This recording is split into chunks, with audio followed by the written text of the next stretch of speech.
Mi querida Kitty, no tiene sentido que te describa una y otra vez con todo detalle nuestras peleas y disputas. Me parece suficiente contarte que hay muchas cosas que ya no compartimos, como la manteca y la carne, y que comemos nuestras propias patatas fritas.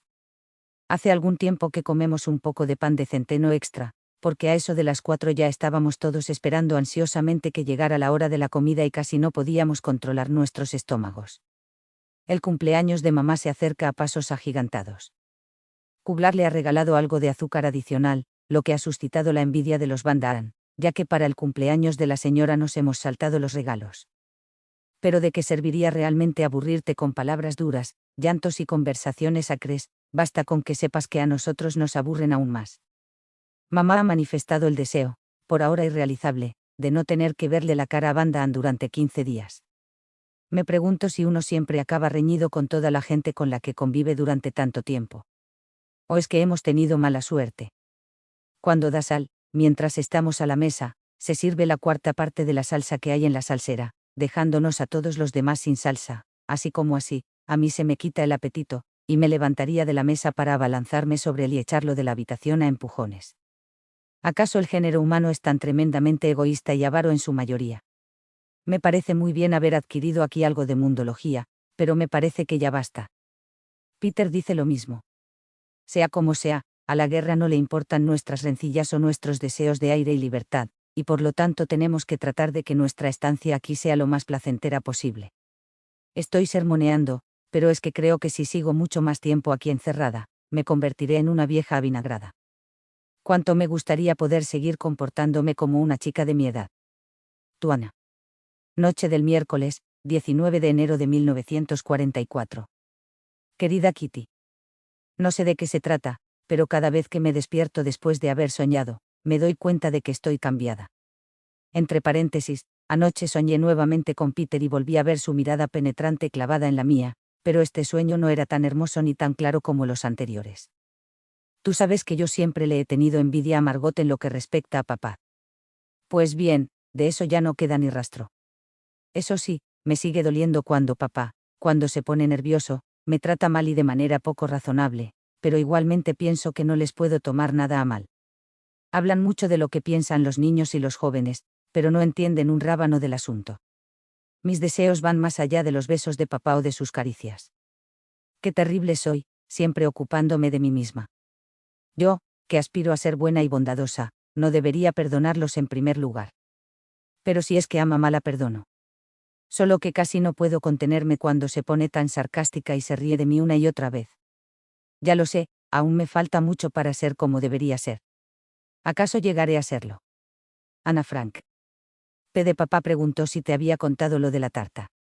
Es que los de la oficina le han regalado a mamá para su cumpleaños una verdadera tarta como las de antes de la guerra, de moca. Era realmente deliciosa. Pero de momento tengo tan poco sitio en la mente para este tipo de cosas. Sábado, 22 de enero de 1944. Querida Kitty, ¿serías capaz de decirme por qué todo el mundo esconde con tanto recelo lo que tiene dentro? ¿Por qué será que cuando estoy en compañía me comporto de manera tan distinta de como debería hacerlo?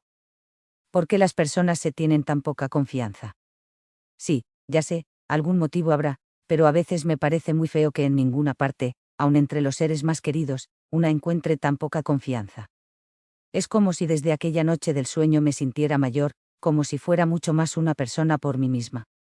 Te sorprenderá mucho que te diga que hasta los Van Daan han pasado a ocupar un lugar distinto para mí. De repente, todas esas discusiones, disputas y demás, ya no las miro con la misma predisposición que antes. ¿Por qué será que estoy tan cambiada? Verás, de repente pensé que si mamá fuera distinta, una verdadera madre, nuestra relación también habría sido pero muy distinta. Naturalmente, es cierto que la señora Van Daan no es una mujer demasiado agradable, pero sin embargo pienso que si mamá no fuera una persona tan difícil de tratar cada vez que se hila algún tema espinoso, la mitad de las peleas podrían haberse evitado. Y es que la señora Van Daan tiene un lado bueno, con ella siempre se puede hablar. Pese a todo su egoísmo, su avaricia y su hipocresía, es fácil convencerla de que ceda, siempre que no se la irrite ni se le lleve la contraria. Esto no dura hasta la siguiente vez, pero si se es paciente, se puede volver a intentar y ver hasta dónde se llega. Todo lo relacionado con nuestra educación, con los mimos que recibimos de nuestros padres, con la comida, todo, absolutamente todo habría tomado otro cauce si se hubieran encarado las cosas de manera abierta y amistosa, en vez de ver siempre solo el lado malo de las cosas. Sé perfectamente lo que dirás, Kitty, pero Ana, ¿son estas palabras realmente tuyas? Tú, que has tenido que tragarte tantos reproches provenientes del piso de arriba, y que has sido testigo de tantas injusticias. En efecto, son palabras mías. Quiero volver a examinarlo todo a fondo, sin dejarme guiar por lo que opinen mis padres. Quiero analizar a los Van Damme por mí misma y ver qué hay de cierto y qué de exagerado. Si yo también acabo decepcionada, podré seguirles los pasos a papá y mamá, de lo contrario, tendré que tratar de quitarles de la cabeza en primer lugar la idea equivocada que tienen, y si no resulta, mantendré de todos modos mi propia opinión y mi propio parecer. Aprovecharé cualquier ocasión para hablar abiertamente con la señora sobre muchos puntos controvertidos, y a pesar de mi fama de sabionda, no tendré miedo de decir mi opinión neutral. Tendré que callarme lo que vaya en contra de los míos, pero a partir de ahora, el cotilleo por mi parte pertenece al pasado, aunque eso no significa que en algún momento dejaré de defenderlos contra quien sea. Hasta ahora estaba plenamente convencida de que toda la culpa de las peleas la tenían ellos, pero es cierto que gran parte de la culpa también la teníamos nosotros. Nosotros teníamos razón en lo que respecta a los temas, pero de las personas razonables, y creemos que lo somos, se podía esperar un mejor criterio en cuanto a cómo tratar a los demás. Espero haber adquirido una pizca de ese criterio y encontrar la oportunidad de ponerlo en práctica. Tu Ana. Lunes, 24 de enero de 1944. Querida Kitty, me ha ocurrido una cosa, aunque en realidad no debería hablar de ocurrir, que me parece muy curiosa. Antes, en el colegio y en casa, se hablaba de los asuntos sexuales de manera misteriosa o repulsiva. Las palabras que hacían referencia al sexo se decían en voz baja, y si alguien no estaba enterado de algún asunto, a menudo se reían de él. Esto siempre me ha parecido extraño, y muchas veces me he preguntado por qué estas cosas se comentan susurrando o de modo desagradable. Pero como de todas formas no se podía cambiar nada, yo trataba de hablar lo menos posible al respecto o le pedía información a mis amigas. Cuando ya estaba enterada de bastantes cosas, mamá una vez me dijo: Ana, te voy a dar un consejo. Nunca hables del tema con los chicos y no contestes cuando ellos te hablen de él. Recuerdo perfectamente cuál fue mi respuesta: no, claro que no, faltaba más. Y ahí quedó todo. Al principio de nuestra estancia en el escondite, papá a menudo me contaba cosas que hubiera preferido oír de boca de mamá, y el resto lo supe por los libros o por las conversaciones que oía. Peter Van Damme nunca fue tan fastidioso en cuanto a estos asuntos como mis compañeros de colegio, al principio quizás alguna vez, pero nunca para hacerme hablar. La señora nos contó una vez que ella nunca había hablado con Peter sobre esas cosas, y según sabía, su marido tampoco. Al parecer, no sabía de qué manera se había informado Peter, ni sobre qué. Ayer, cuando Margot, Peter y yo estábamos pelando patatas, la conversación derivó sola hacia Muffie. Seguimos sin saber de qué sexo es Muffie, ¿no? Pregunté. Sí que lo sabemos, contestó Peter. Es macho. Me eché a reír. Si va a tener cría, ¿cómo puede ser macho? Peter y Margot también se rieron. Hacía unos 2 meses que Peter había comprobado que Muffie no tardaría en tener cría, porque se le estaba hinchando notablemente la panza. Pero la hinchazón resultó ser fruto del gran número de huesecillos que robaba, y las crías no siguieron creciendo, y nacer, menos todavía. Peter se vio obligado a defenderse de mis acusaciones: tú misma podrás verlo si vienes conmigo. Una vez, cuando estaba jugando con él, vi muy bien que era macho. No pude contener mi curiosidad y fui con él al almacén. Pero no era la hora de recibir visitas de Muffie, y no se le veía por ninguna parte. Esperamos un rato, nos entró frío y volvimos a subir todas las escaleras. Un poco más avanzada la tarde, oí que Peter bajaba por segunda vez las escaleras. Me envalentoné para recorrer sola el silencioso edificio y fui a parar al almacén. En la mesa de embalaje estaba Muffie jugando con Peter, que justo lo estaba poniendo en la balanza para controlar su peso. Hola. ¿Quieres verlo? Sin mayores preparativos, levantó con destreza al animal, cogiéndolo por las patas y por la cabeza, y manteniéndolo boca arriba comenzó la lección: este es el genital masculino, estos son unos pelitos sueltos y ese es el culito.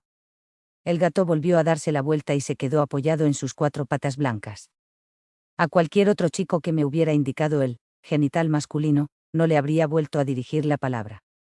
Pero Peter siguió hablando como si nada sobre este tema siempre tan delicado, sin ninguna mala intención, y al final me tranquilizó, en el sentido de que a mí también me terminó pareciendo un tema normal. Jugamos con Moffiet, nos divertimos, charlamos y finalmente nos encaminamos hacia la puerta del amplio almacén. ¿Tú viste cómo castraron a Mouchy? Sí. Fue muy rápido. Claro que primero lo anestesiaron. ¿Le quitaron algo? No, el veterinario solo corta el conducto deferente. Por fuera no se ve nada. Me armé de valor, porque finalmente la conversación no me resultaba tan normal. Peter, lo que llamamos genitales, también tiene un nombre más específico para el macho y para la hembra. Sí, ya lo sé. El de las hembras se llama vagina, según tengo entendido, y el de los machos ya no me acuerdo. Sí. En fin, añadí. ¿Cómo puede uno saber todos estos nombres? Por lo general uno los descubre por casualidad. No hace falta. Se lo preguntaré a mis padres. Ellos saben más que yo y tienen más experiencia. Ya habíamos llegado a la escalera y me callé. Te aseguro que con una chica jamás hubiera hablado del tema de un modo tan normal.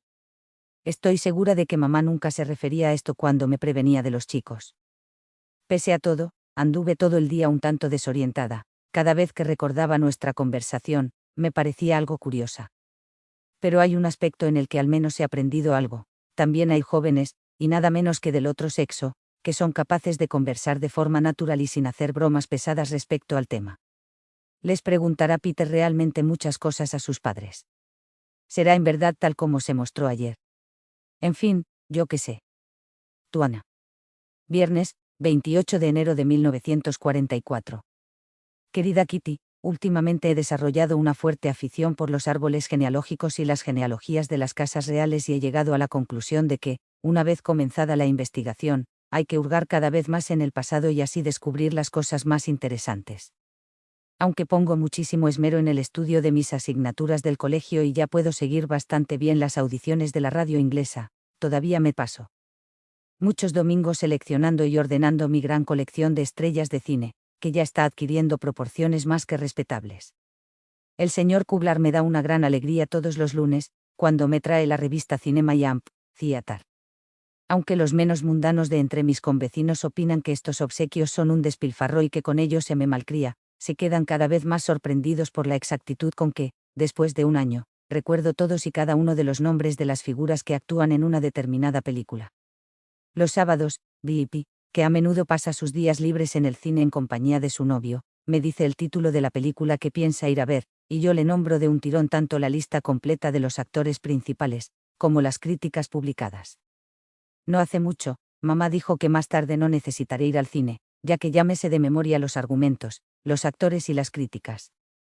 Cuando un día aparezco con un nuevo peinado, todos me miran con cara de desaprobación, y puedo estar segura de que alguien me preguntará qué estrella de cine se luce con semejante coiffure.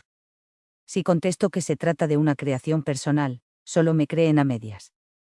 En cuanto al peinado, solo se mantiene durante media hora, porque después me canso tanto de oír los juicios de rechazo, que corro al cuarto de baño a restaurar mi peinado de rizos habitual.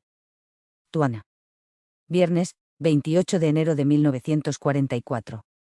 Querida Kitty, esta mañana me preguntaba si no te sientes como una vaca que tiene que estar rumiando cada vez las mismas viejas noticias y que, harta de tan poca variedad de alimento, al final se pone a bostezar y desea en silencio que Ana le presente algo nuevo. Sé lo aburrida que debes estar de mis repeticiones, pero imagínate lo harta que estoy yo de tantas viejas historias que vuelven una y otra vez. Si el tema de conversación durante la comida no llega a ser la política o algún delicioso banquete, mamá o la señora no tardan en sacar a relucir sus eternas historias de cuando eran jóvenes, o Dasal se pone a disertar sobre el amplio vestuario de su mujer, o sobre hermosos caballos de carrera, botes de remo que hacen agua, niños que saben nadar a los 4 años, dolores musculares o pacientes miédicas. Cuando alguno de los 8 abre la boca para contar algo, los otros 7 ya saben cómo seguir contando la historia. Sabemos cómo terminan todos los chistes, y el único que se ríe de ellos es quien los cuenta.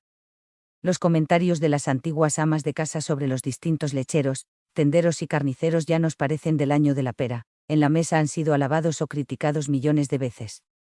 Es imposible que una cosa conserve su frescura o lozanía cuando se convierte en tema de conversación de la casa de atrás. Todo esto sería soportable, de no ser que los adultos tienen la manía de repetir 10 veces las historias contadas por Kleinman, Han y Miep, adornándolas cada vez con sus propias fantasías, de modo que a menudo debo darme un pellizco a mí misma bajo la mesa, para reprimirme y no indicarle al entusiasmado narrador el buen camino. Los niños pequeños, como por ejemplo Ana, bajo ningún concepto están autorizados a corregir a los mayores, sin importar las meteduras de pata o la medida en que estén faltando a la verdad o añadiendo cosas inventadas por ellos mismos.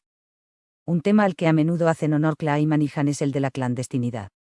Saben muy bien que todo lo relativo a otra gente escondida o refugiada nos interesa sobremanera, y que nos solidarizamos sinceramente con los escondidos cuando son encontrados y deportados por los alemanes, de la misma manera que celebramos la liberación de los que han estado detenidos. Hablar de ocultos y escondidos se ha convertido en algo tan común como lo era antes poner las zapatillas de papá delante de la estufa. En Holanda hay muchas organizaciones clandestinas, tales como Holanda Libre, que falsifican documentos de identidad, dan dinero a personas escondidas. Preparan lugares para usar como escondite o dan trabajo a los jóvenes cristianos, y es admirable la labor noble y abnegada que realizan estas personas que, a riesgo de sus propias vidas, ayudan y salvan a otros. El mejor ejemplo de ello creo que son nuestros propios protectores, que nos han ayudado hasta ahora a sobrellevar nuestra situación y, según espero, nos conducirán a buen puerto, de lo contrario, correrán la misma suerte que todos los perseguidos. Jamás les hemos oído hacer alusión a la molestia que seguramente les ocasionamos. Ninguno de ellos se ha quejado jamás de la carga que representamos. Todos suben diariamente a visitarnos y hablan de negocios y política con los hombres, de comida y de los pesares de la guerra con las mujeres, y de libros y periódicos con los niños. En lo posible ponen buena cara, nos traen flores y regalos en los días de fiesta o cuando celebramos algún cumpleaños, y están siempre a nuestra disposición. Esto es algo que nunca debemos olvidar, mientras otros muestran su heroísmo en la guerra o frente a los alemanes, nuestros protectores lo hacen con su buen ánimo y el cariño que nos demuestran. Circulan los rumores más disparatados, y sin embargo se refieren a hechos reales. Así, por ejemplo, el otro día Kleinman nos informó que en la provincia de Hueldre se ha jugado un partido de fútbol entre un equipo formado exclusivamente por escondidos y otro por 11 policías nacionales. El ayuntamiento de Gilbarsan va a entregar a la población nuevas tarjetas de identificación para el racionamiento de alimentos.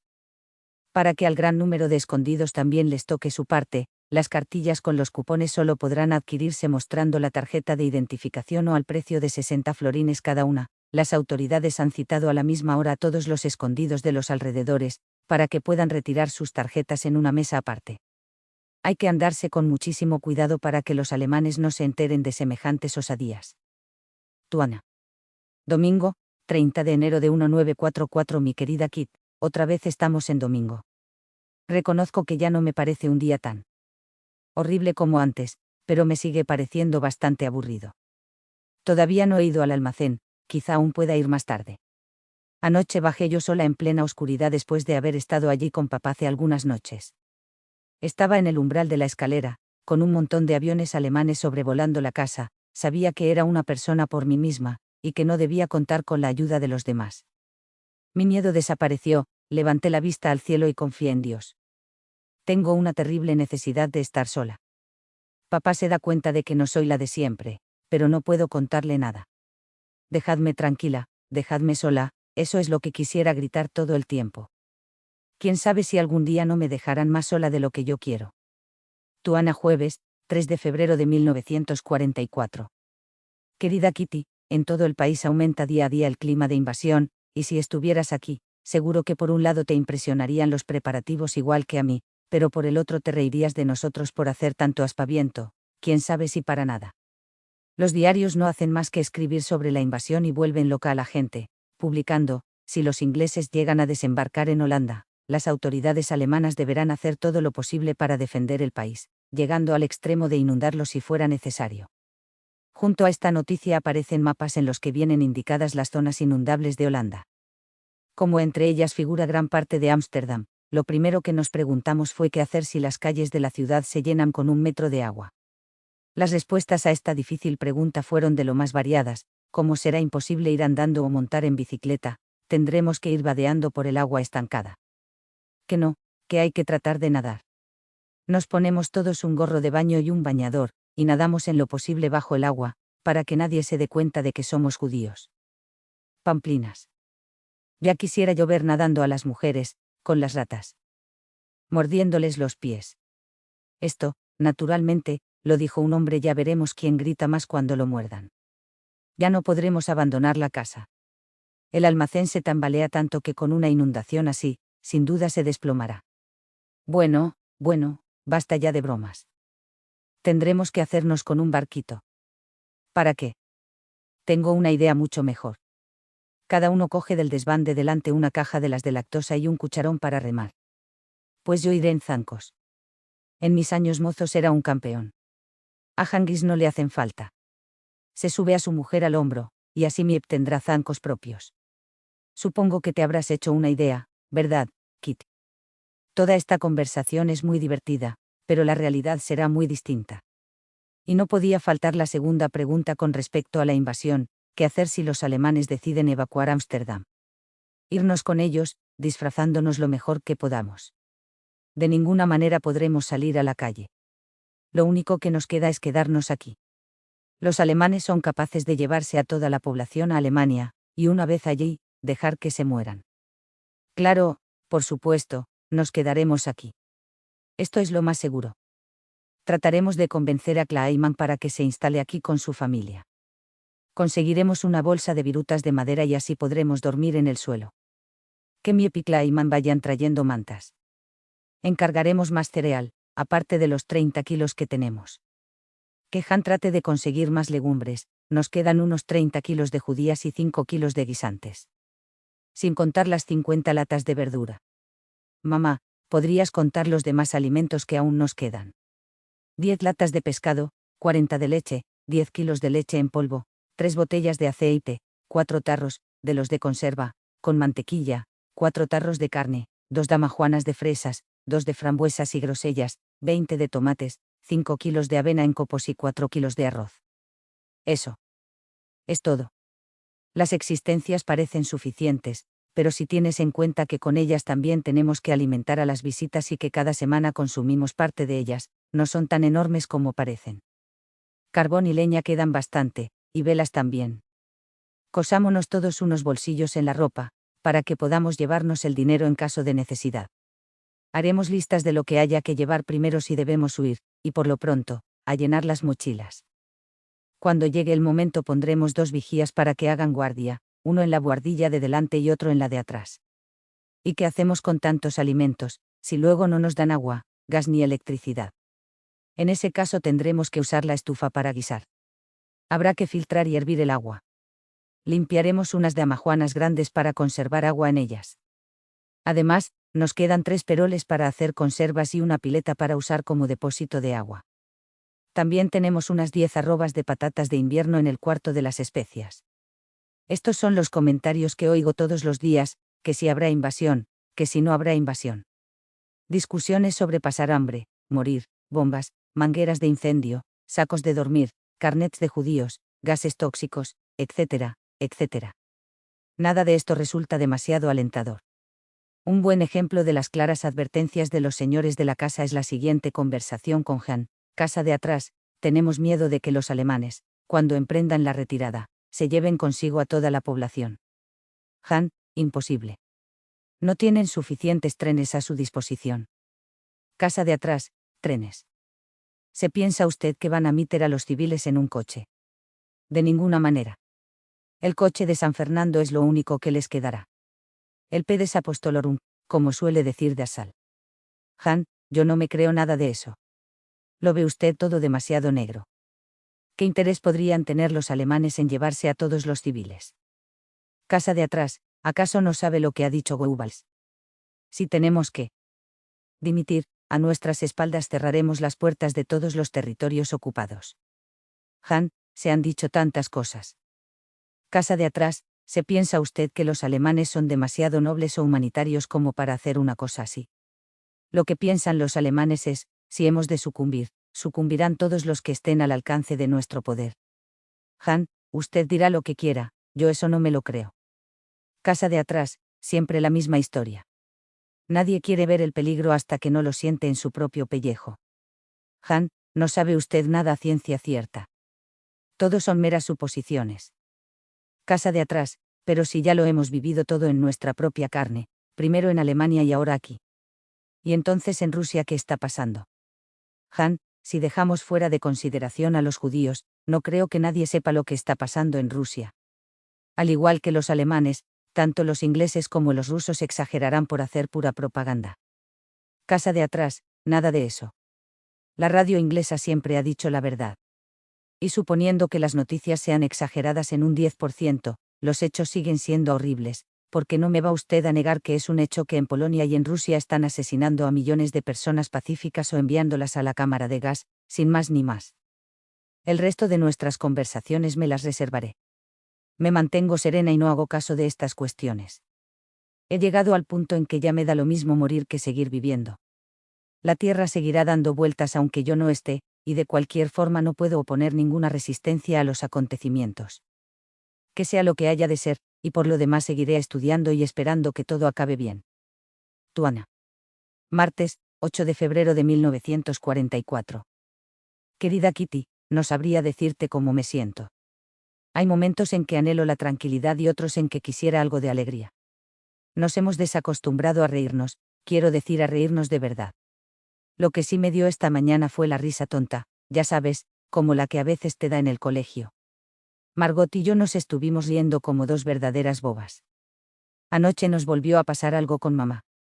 Margot se había enrollado en su manta de lana, y de repente se levantó de la cama de un salto y se puso a mirar la manta minuciosamente. En la manta había un alfiler. La había remendado mamá. Papá meneó la cabeza de manera elocuente y dijo algo sobre lo descuidada que era. Al poco tiempo volvió mamá del cuarto de baño y yo le dije medio en broma, mira que eres una madre desnaturalizada. Naturalmente, me preguntó por qué y le contamos lo del alfiler. Puso una cara de lo más altiva y me dijo, mira quién habla de descuidada. Cuando coses tú, dejas en el suelo un reguero de alfileres. O dejas el estuche de la manicura tirado por ahí, como ahora. Le dije que yo no había usado el estuche de la manicura, y entonces intervino Margot, que era la culpable.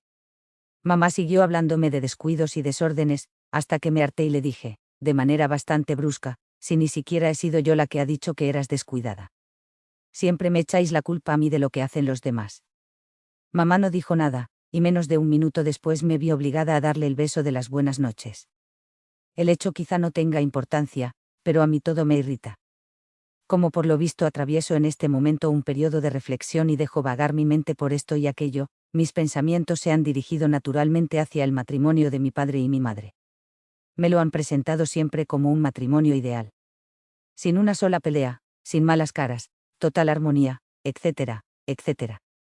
Sé unas cuantas cosas sobre el pasado de mi padre, y lo que no se lo he imaginado, tengo la impresión de que mi padre se casó con mi madre porque la consideraba apropiada como esposa. Debo admitir que admiro a mi madre por la manera en que asumió el papel de esposa suya, y nunca, que yo sepa, se ha quejado ni demostrado celos. No puede ser fácil para una esposa afectuosa saber que nunca será la primera en el corazón de su marido, y mi madre lo sabía. Sin duda mi padre admiraba la actitud de mi madre y pensaba que tenía un carácter excelente. ¿Por qué casarse con otra? Mi padre ya había dejado atrás su juventud, y sus ideales estaban rotos. ¿En qué clase de matrimonio se ha convertido? No hay peleas ni discrepancias, pero no es precisamente un matrimonio ideal. Mi padre respeta y quiere a mi madre, pero no con la clase de amor que yo concibo para un matrimonio. Mi padre acepta a mi madre tal como es, se enfada a menudo pero dice lo menos posible, porque es consciente del sacrificio que ha tenido que hacer mi madre. Mi padre no siempre le pide su opinión sobre el negocio, sobre otros asuntos, sobre la gente, sobre cualquier cosa. No le cuenta nada, porque sabe que ella es demasiado emotiva, demasiado crítica, y a menudo demasiado parcial. Mi padre no está enamorado. La besa como nos besa a nosotras. Nunca la pone como ejemplo, porque no puede. La mira en broma, o con expresión burlona, pero nunca con cariño. Es posible que el gran sacrificio que mi madre ha hecho la haya convertido en una persona adusta y desagradable hacia quienes la rodean, pero eso con toda seguridad la apartará aún más del camino del amor, hará que despierte menos admiración, y un día mi padre, por fuerza, se dará cuenta de que si bien ella, en apariencia, nunca le ha exigido un amor total, en su interior ha estado desmoronándose lenta pero irremediablemente. Mi madre lo quiere más que a nadie, y es duro ver que esa clase de amor no es correspondido. Así pues, debería compadecer más a mi madre. Debería ayudarla. Y a mi padre. No puedo, siempre estoy imaginando a otra madre. Sencillamente no puedo. ¿Cómo voy a poder? Mi madre nunca me ha contado nada de sí misma, ni yo le he preguntado. ¿Qué sabemos ella y yo de nuestros respectivos pensamientos? No puedo hablar con ella, no puedo mirar afectuosamente a esos fríos ojos suyos, no puedo. Nunca. Si tuviera tan solo una de las cualidades que se supone que debe tener una madre comprensiva, ternura o simpatía o paciencia o algo, seguiría intentando aproximarme a ella. Pero en cuanto a querer a esta persona insensible, este ser burlón, cada día me resulta más y más imposible. Anna Mary Frank. Sábado, 12 de febrero de 1944. Querida Kitty, hace sol, el cielo está de un azul profundo, hace una brisa hermosa y yo tengo unos enormes deseos de todo. Deseos de hablar, de ser libre, de ver a mis amigos, de estar sola. Tengo tantos deseos de llorar. Siento en mí una sensación como si fuera a estallar, y sé que llorar me aliviaría. Pero no puedo. Estoy intranquila, voy de una habitación a la otra, respiro por la rendija de una ventana cerrada, siento que mi corazón palpita como si me dijera, ¿cuándo cumplirás mis deseos? Creo que siento en mí la primavera, siento el despertar de la primavera, lo siento en el cuerpo y en el alma. Tengo que contenerme para comportarme de manera normal, estoy totalmente confusa, no sé qué leer, qué escribir, qué hacer, solo sé que ardo en deseos. Tuana. Lunes, 14 de febrero de 1944. Querida Kitty, mucho ha cambiado para mí desde el sábado. Lo que pasa es que sentía en mí un gran deseo, y lo sigo sintiendo, pero, en parte, en una pequeñísima parte, he encontrado un remedio. El domingo por la mañana me di cuenta, y confieso que para mi gran alegría, de que Peter me miraba de una manera un tanto peculiar, muy distinta de la habitual, no sé, no puedo explicártelo, pero de repente me dio la sensación de que no estaba tan enamorado de Margot como yo pensaba.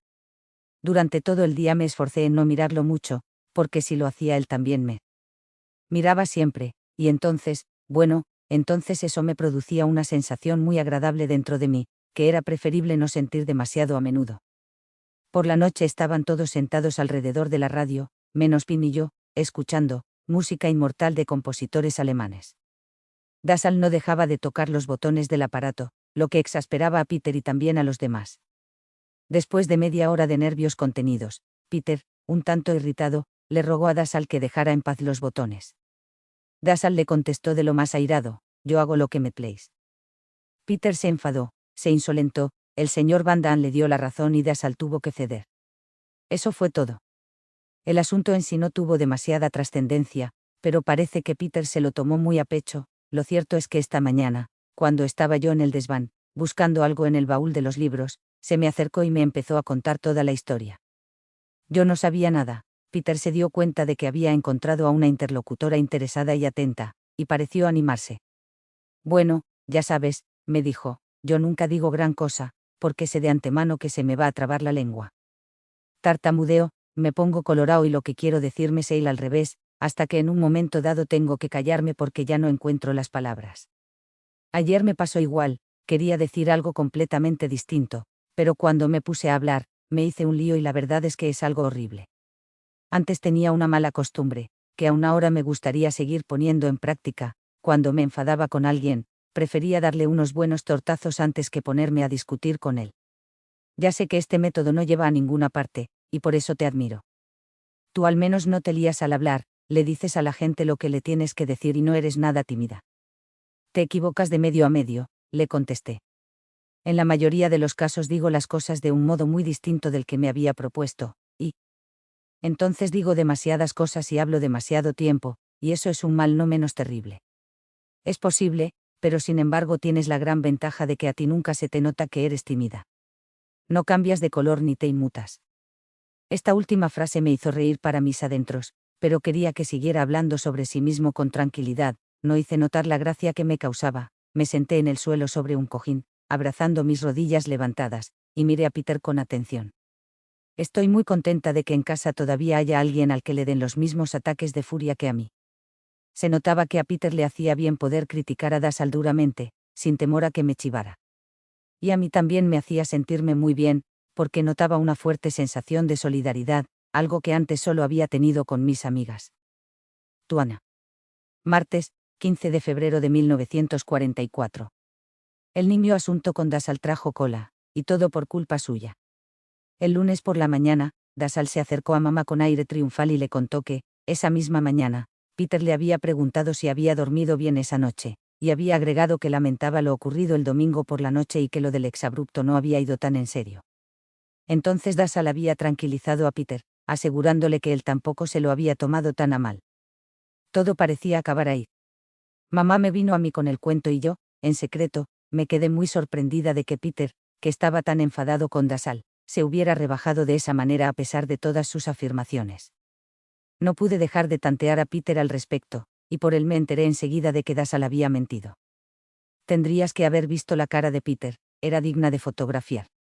En su cara se alternaban claramente la indignación por la mentira, la rabia, las veces que me había consultado sobre lo que debía hacer, la intranquilidad y muchas cosas más. Por la noche, el señor Van Daan y Peter echaron una reprimenda a Dasal, pero no debe haber sido tan terrible, porque hoy Peter se sometió a tratamiento dentístico. En realidad, hubieran preferido no dirigirse la palabra. Tuana. Miércoles, 16 de febrero de 1944. Peter y yo no nos hablamos en todo el día, salvo algunas palabras sin importancia. Hacía demasiado frío para subir al desván, y además era el cumpleaños de Margot. A las 12:30 bajó a mirar los regalos y se quedó charlando mucho más tiempo de lo estrictamente necesario, lo que en otras circunstancias nunca hubiera hecho. Pero por la tarde llegó la oportunidad. Como yo quería agasajarla, aunque solo fuera una vez al año, fui a buscar el café y luego las patatas. Tuve que entrar en la habitación de Peter, él enseguida quitó sus papeles de la escalera y yo le pregunté si debía cerrar la trampilla. Sí, ciérrala, me dijo. Cuando vuelvas, da unos golpecitos para que te abra. Le di las gracias, subí al desván y estuve como 10 minutos escogiendo las patatas más pequeñas del tonel. Entonces me empezó a doler la espalda y me entró frío. Por supuesto que no llamé, sino que abrí yo misma la trampilla, pero Peter se acercó muy servicial, me tendió la mano y me cogió la olla. He buscado un buen rato, pero no las he encontrado más pequeñas que estas. ¿Has mirado en el tonel? Sí, lo he revuelto todo de arriba abajo. Entretanto, yo ya había llegado al pie de la escalera y él estaba examinando detenidamente el contenido de la olla que aún tenía en sus manos. Pero sí están muy bien, dijo. Y cuando cogí nuevamente la olla, añadió, enhorabuena.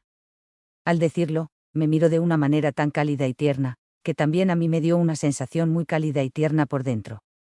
Se notaba que me quería hacer un cumplido, y como no era capaz de hacer grandes alabanzas, lo hizo con la mirada. Lo entendí muy bien y le estuve muy agradecida. Aún ahora me pongo contenta cuando me acuerdo de esas palabras y de esa mirada. Cuando llegué abajo, mamá dijo que había que subir a buscar más patatas. Esta vez para la cena. Me ofrecí gustosamente a subir otra vez al desván. Cuando entré en la habitación de Peter, le pedí disculpas por tener que volver a molestarle. Se levantó, se puso entre la escalera y la pared, me cogió del brazo cuando yo ya estaba subiendo la escalera, e insistió en que no siguiera. Iré yo, tengo que subir de todos modos, dijo. Pero le respondí que de veras no hacía falta y que esta vez no tenía que buscar patatas pequeñas. Se convenció y me soltó el brazo. En el camino de regreso, me abrió la trampilla y me volvió a coger la olla. Junto a la puerta le pregunté, ¿qué estás haciendo? Estudiando francés, fue su respuesta.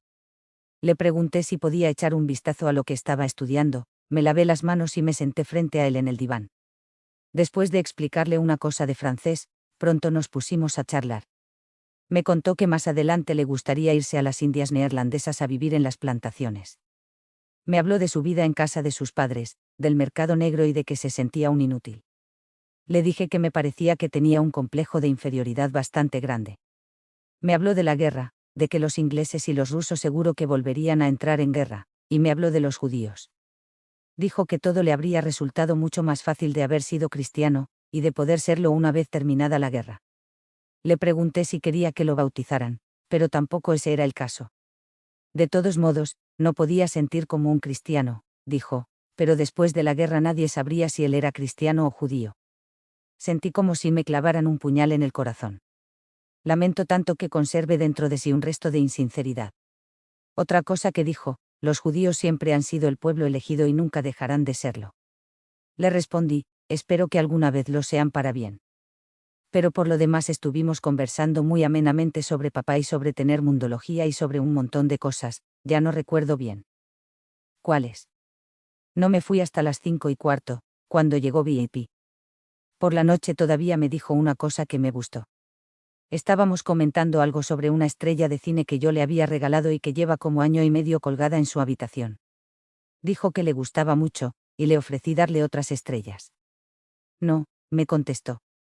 Prefiero dejarlo así. Estas que tengo aquí, las miro todos los días y nos hemos hecho amigos. Ahora también entiendo mucho mejor por qué Peter siempre abraza tan fuerte a Mouschi. Es que también él tiene necesidad de cariño y de ternura. Hay otra cosa que mencionó y que he olvidado contarte. Dijo que no sabía lo que era el miedo, pero que sí le tenía miedo a sus propios defectos, aunque ya lo estaba superando. Ese sentimiento de inferioridad que tiene Peter es una cosa terrible. Así, por ejemplo, siempre se cree que él no sabe nada y que nosotras somos las más listas. Cuando le ayudo en francés, me da las gracias 1000 veces. Algún día tendré que decirle que se deje de tonterías, que él sabe mucho más inglés y geografía, por ejemplo. Ana Frank, jueves, 17 de febrero de 1944. Querida Kitty, esta mañana fui arriba. Le había prometido a la señora pasar a leerle algunos de mis cuentos. Empecé por El sueño de Eva, que le gustó mucho, y después les leí algunas cosas del diario, que les hizo partirse de risa. Peter también escuchó una parte, me refiero a que solo escuchó lo último, y me preguntó si no me podía pasar otra vez por su habitación a leerle otro poco. Pensé que podría aprovechar esta oportunidad, fui a buscar mis apuntes y le dejé leer la parte en la que Katie y Hans hablan de Dios.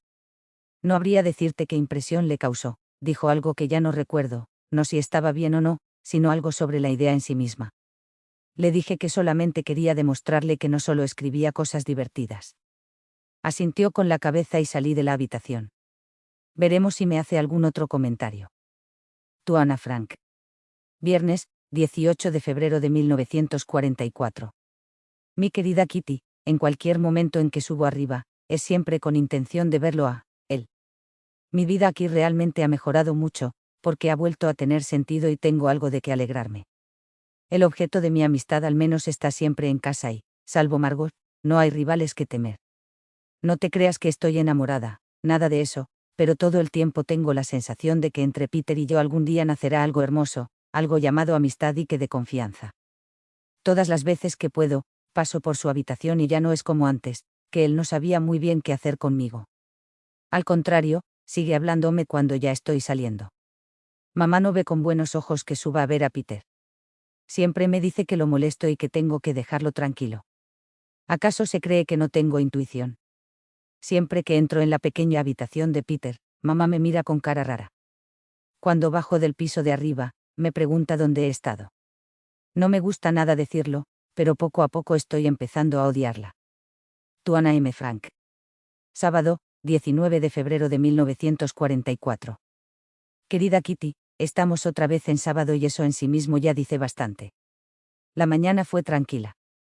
Estuve casi una hora arriba, pero a él no le hablé más que de pasada. A las 2:30, cuando estaban todos arriba, bien para leer, bien para dormir, cogí una manta y bajé a instalarme frente al escritorio para leer o escribir un rato. Al poco tiempo no pude más, dejé caer la cabeza sobre un brazo y me puse a sollozar como una loca. Me corrían las lágrimas y me sentí profundamente desdichada. Ay, si solo hubiera venido a consolarme, él. Ya eran las 4 cuando volví arriba. A las 5 fui a buscar patatas, con nuevas esperanzas de encontrarme con él, pero cuando todavía estaba en el cuarto de baño arreglándome el pelo, oí que bajaba a ver a Mofie. Quise ir a ayudar a la señora y me instalé arriba con libro y todo, pero de repente sentí que me venían las lágrimas y corrí abajo al retrete, cogiendo al pasar el espejo de mano. Ahí estaba yo sentada en el retrete, toda vestida, cuando ya había terminado hacía rato, profundamente apenada y con mis lagrimones haciéndome manchas oscuras en el rojo del delantal. Lo que pensé fue más o menos que así nunca llegaría al corazón de Peter. Que quizá yo no le gustaba para nada y que quizás en lo que menos estaba necesitando era confianza.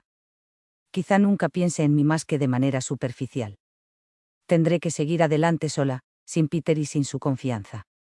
Y quién sabe, dentro de poco también sin fe, sin consuelo y sin esperanzas. Ojalá pudiera apoyar mi cabeza en su hombro y no sentirme tan desesperadamente sola y abandonada. Quién sabe si no le importo en lo más mínimo, y si mira a todos con la misma mirada tierna. Quizás sea pura imaginación mía pensar que esa mirada va dirigida solo a mí. Ay, Peter, ojalá pudieras verme u oírme. Aunque yo tampoco podría oír la quizá tan desconsoladora verdad. Más tarde volví a confiar y me sentí otra vez más esperanzada, aunque las lágrimas seguían fluyendo dentro de mí. Tu Ana M. Frank. Domingo, 20 de febrero de 1944. Querida Kitty, lo que otra gente hace durante la semana, en la casa de atrás se hace los domingos. Cuando los demás se ponen sus mejores ropas y salen a pasear al sol, nosotros estamos aquí fregando, barriendo y haciendo la colada. Las 8 de la mañana, sin importarle los que aún quieren dormir, Dasal se levanta. Va al cuarto de baño, luego baja un piso, vuelve a subir y a ello sigue un encierro en el cuarto de baño para una sesión de aseo personal de 1 hora de duración. Las 9:30, se encienden las estufas, se quitan los paneles de oscurecimiento y Vandaan va al cuarto de baño. Uno de los suplicios de los domingos por la mañana es que desde la cama justo me toca mirarle la espalda a Dasal mientras reza. A todos les asombrará que diga que Dasal rezando es un espectáculo horrible. No es que se ponga a llorar o a hacerse el sentimental, nada de eso, pero tiene la costumbre de balancearse sobre los talones y las puntas de los pies durante nada menos que 1/4 de hora. De los talones a las puntas y de las puntas a los talones, sin parar, y si no cierro los ojos, por poco me entra mareo. Las 10:15, se oye silbar a Vandaan, el cuarto de baño está libre. En nuestra familia, las primeras caras somnolientas se yerguen de las almohadas. Luego todo adquiere un ritmo acelerado. Margot y yo nos turnamos para ayudar abajo en la colada. Como allí hace bastante frío, no vienen nada mal los pantalones largos y un pañuelo para la cabeza. Entretanto, papá usa el cuarto de baño. A las 11 va Margot, o yo, y después está todo el mundo limpito. Las 11:30, desayuno. Mejor no extenderme sobre el particular, porque la comida ya es tema de conversación continua, sin necesidad de que ponga yo mi granito de arena. Las 12:15, todo el mundo se dispersa. Papá, con su mono puesto, se hinca de rodillas en el suelo y se pone a cepillar la alfombra con tanta fuerza que la habitación se transforma en una gran nube de polvo. El señor Dasal hace las camas, mal, por supuesto, silbando siempre el mismo concierto para violín de Beethoven. En el desván se oyen los pasos de mamá, que cuelga la ropa. El señor Vandaan se pone el sombrero y desaparece hacia las regiones inferiores, por lo general seguido por Peter y Mouschi. La señora se pone un largo delantal, una chaqueta negra de punto y unos chanclos, se ata una gruesa bufanda de lana roja a la cabeza, coge un fardo de ropa sucia bajo el brazo y, tras hacer una inclinación muy estudiada de la bandera con la cabeza, se va a hacer la colada. Margot y yo fregamos los platos y ordenamos un poco la habitación. Miércoles, 23 de febrero de 1944. Mi querida Kitty, desde ayer hace un tiempo maravilloso fuera y me siento como nueva. Mis escritos, que son lo más preciado que poseo, van viento en popa. Casi todas las mañanas subo al desván para purificar el aire viciado de la habitación que llevo en los pulmones. Cuando subí al desván esta mañana, estaba Peter allí, ordenando cosas. Acabó rápido y vino a donde yo estaba, sentada en el suelo, en mi rincón favorito.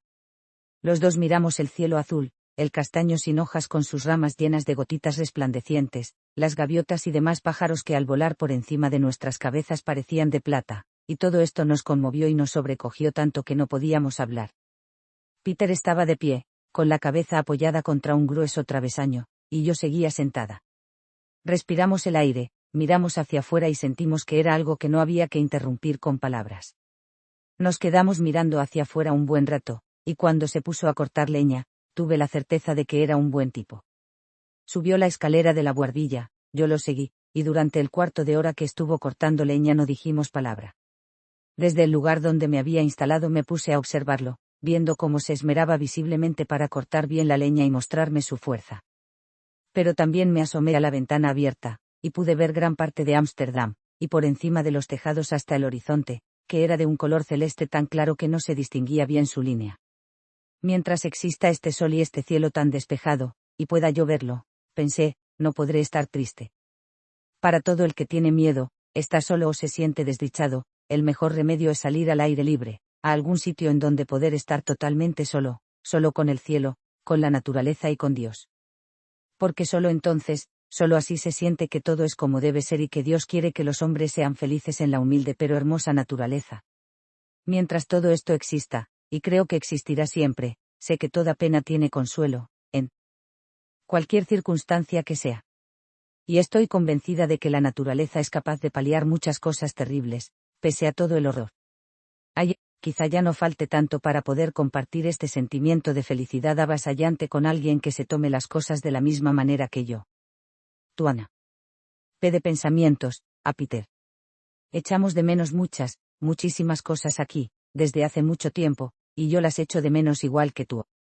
No pienses que estoy hablando de cosas exteriores, porque en ese sentido aquí realmente no nos falta nada. No, me refiero a las cosas interiores. Yo, como tú, ansío tener un poco de aire y de libertad, pero creo que nos han dado compensación de sobra por estas carencias. Quiero decir, compensación por dentro. Esta mañana, cuando estaba asomada a la ventana mirando hacia afuera, mirando en realidad fija y profundamente a Dios y a la naturaleza, me sentí dichosa, únicamente dichosa. Y, Peter, mientras uno siga teniendo esa dicha interior, esa dicha por la naturaleza, por la salud y por tantas otras cosas, mientras uno lleve eso dentro, siempre volverá a ser feliz. La riqueza, la fama, todo se puede perder, pero la dicha en el corazón a lo sumo puede velarse, y siempre, mientras vivas, volverá a hacerte feliz. Inténtalo tú también, alguna vez que te sientas solo y desdichado o triste y estés en la buhardilla cuando haga un tiempo tan hermoso. No mires las casas y los tejados, sino al cielo. Mientras puedas mirar al cielo sin temor, sabrás que eres puro por dentro y que, pase lo que pase, volverás a ser feliz. Domingo, 27 de febrero de 1944. Mi querida Kitty, desde la primera hora de la mañana hasta la última hora de la noche no hago más que pensar en Peter. Me duermo viendo su imagen, sueño con él y me despierto con su cara aún mirándome. Se me hace que Peter y yo en realidad no somos tan distintos como parece por fuera, y te explicaré por qué, a los dos nos hace falta una madre. La suya es demasiado superficial, le gusta coquetear y no se interesa mucho por los pensamientos de Peter. La mía sí se ocupa mucho de mí, pero no tiene tacto, ni sensibilidad, ni comprensión de madre. Peter y yo luchamos ambos con nuestro interior, los dos aún somos algo inseguros, y en realidad demasiado tiernos y frágiles por dentro como para que nos traten con mano tan dura.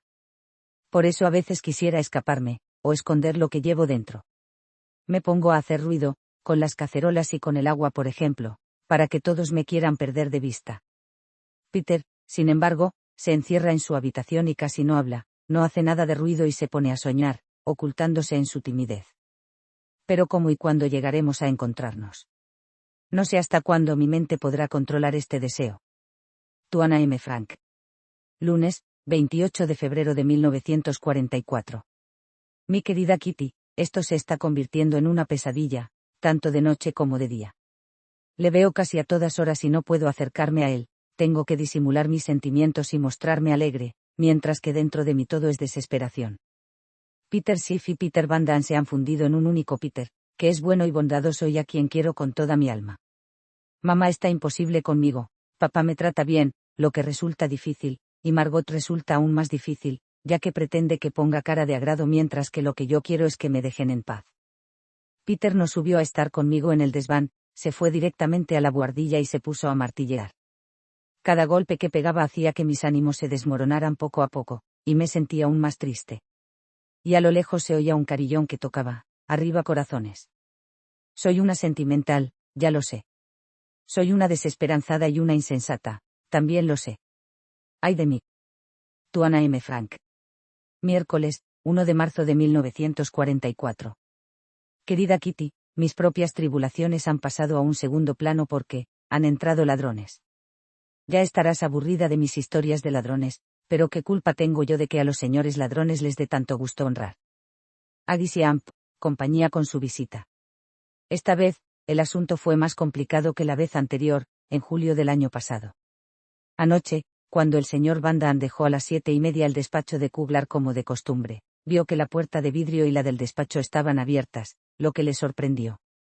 Siguió andando y se fue sorprendiendo cada vez más, al ver que también estaban abiertas las puertas del cuartito intermedio y que en la oficina principal había un tremendo desorden. Por aquí ha pasado un ladrón, se le pasó por la cabeza. Para estar seguro al respecto, bajó las escaleras, fue hasta la puerta de entrada y palpó la cerradura, todo estaba cerrado. Entonces, los desordenados deben de haber sido VIP y Peter, supuso. Se quedó un rato en el despacho de Kuglar, apagó la luz, subió al piso de arriba y no se preocupó demasiado por las puertas abiertas y el desorden que había en la oficina principal. Pero esta mañana temprano, Peter llamó a la puerta de nuestra habitación y nos contó la no tan agradable noticia de que la puerta de entrada estaba abierta de par en par y de que del armario empotrado habían desaparecido el proyector y el maletín nuevo de Kuglar. Le ordenaron a Peter que cerrara la puerta. Van Damme relató sus experiencias de la velada anterior y a nosotros nos entró una gran intranquilidad. La única explicación posible para toda esta historia es que el ladrón debe tener una copia de la llave de la puerta, porque la cerradura no había sido forzada en lo más mínimo. Debe de haber entrado al edificio al final de la tarde. Cerró la puerta tras de sí. Van Damme lo interrumpió, el ladrón se escondió hasta que Van Damme se fue, y luego se escapó llevándose el botín y dejando la puerta abierta, con las prisas. ¿Quién puede tener la llave de la puerta? ¿Por qué el ladrón no fue al almacén? ¿Acaso el ladrón será uno de nuestros propios mozos del almacén, y no nos delatará, ahora que seguramente ha oído y quizás hasta visto a Van Damme? Estamos todos muy asustados, porque no sabemos si al susodicho se le ocurrirá abrir otra vez la puerta. ¿O acaso se habrá asustado el de que hubiera un hombre dando vueltas por aquí? Tuana. Pede, si acaso pudieras recomendarnos un buen detective, te lo agradeceríamos mucho. Naturalmente, se requiere discreción absoluta en materia de escondites. Jueves, 2 de marzo de 1944. Querida Kitty, Margot y yo hemos estado hoy juntas en el desván, pero con ella no puedo disfrutar tanto como me había imaginado que disfrutaría con Peter, u otro chico. Sé que siente lo mismo que yo con respecto a la mayoría de las cosas. Cuando estábamos fregando los platos, VIP empezó a hablar con mamá y con la señora Van Damme sobre su melancolía. ¿En qué la pueden ayudar aquellas dos? Particularmente mamá, siempre tan diplomática, hace que una salga de Guatemala y entre en Guatepeor. ¿Sabes qué le aconsejó? Que pensara en toda la gente que sufre en este mundo. ¿De qué te puede servir pensar en la miseria de los demás cuanto tú misma te sientes miserable? Eso mismo fue lo que les dije. La respuesta, como te podrás imaginar, fue que yo no podía opinar sobre estas cosas. Qué idiotas y estúpidos son los mayores. Como si Peter, Margot, VIP y yo no sintiéramos todos lo mismo. El único remedio es el amor materno, o el amor de los buenos amigos, de los amigos de verdad. Pero las dos madres de la casa no entienden ni pizca de nosotros. La señora Van Damme quizás aún entienda un poco más que mamá. Ay, cómo me habría gustado decirle algo a la pobre VIP, algo que por experiencia sé que ayuda. Pero papá se interpuso y me empujó a un lado de manera bastante ruda. Son todos unos cretinos. Con Margot también he estado hablando sobre mamá y papá. Qué bien lo podríamos pasar aquí, si no fuera porque siempre andan fastidiando. Podríamos organizar veladas en las que todos nos turnaríamos para hablar de algún tema interesante. Pero hasta aquí hemos llegado, porque a mí justamente lo que menos me dejan es hablar. El señor Van Damme ataca, mamá se pone desagradable y no puede hablar de nada de manera normal, a papá no le gustan estas cosas, al igual que al señor de Asal, y a la señora siempre la atacan de tal modo que se pone toda colorada y casi no es capaz de defenderse. ¿Y nosotros? A nosotros no nos dejan opinar. Sí, son muy modernos, no nos dejan opinar. Nos pueden decir que nos callemos la boca, pero no que no opinemos, eso es imposible. Nadie puede prohibir a otra persona que opine, por muy joven que ésta sea. A VIP, a Margot, a Peter y a mí solo nos sirven mucho amor y comprensión, que aquí no se nos da a ninguno.